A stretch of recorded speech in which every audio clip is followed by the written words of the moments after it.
મોરબીના મહારાણા સર્કલ પાસે તંત્રની ઘોર બેદરકારી હવે લોકોના જીવ માટે સીધો ખતરો બની ગઈ છે.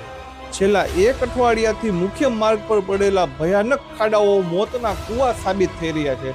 છતાં જવાબદાર અધિકારીઓ જાણે કે કુંભકર્ણની નિંદ્રામાં હોય તે મૌન સાધીને બેઠા છે.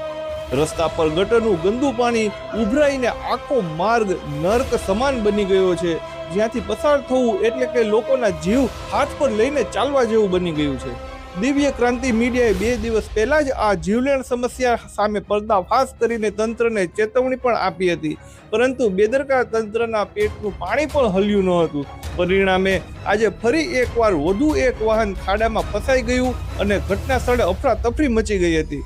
સ્થાનિક લોકો દોડી આવ્યા હતા અને ભારે મહેનત બાદ આ ડ્રાઈવરને બચાવવામાં આવ્યો હતો. સદનસીબે જાનહાનિ તો ટળી હતી, પરંતુ જો આજે કોઈનો જીવ ગયો હોત તો તેની જવાબદારી કોની હોત? લોકોમાં હવે તંત્ર સામે ઉગ્ર રોષ ફાટી નીકળ્યો છે. લોકો ખુલ્લેઆમ સવાલ ઉઠાવી રહ્યા છે કે શું તંત્ર કોઈ મોટી દુર્ઘટના કે નિર્દોષના મોતની રાહ જોઈ રહ્યું છે? આવા નબળા અને ભ્રષ્ટ રોડ કામ કરનાર કોન્ટ્રાક્ટરો સામે કડક કાર્યવાહી કેમ નથી થતી? શું લોકોના ટેક્સના પૈસાથી માત્ર કાગળ પર વિકાસના નાટકો જ કરવામાં આવે છે? મોરબીવાસીઓ હવે સીધો જવાબ માંગે છે.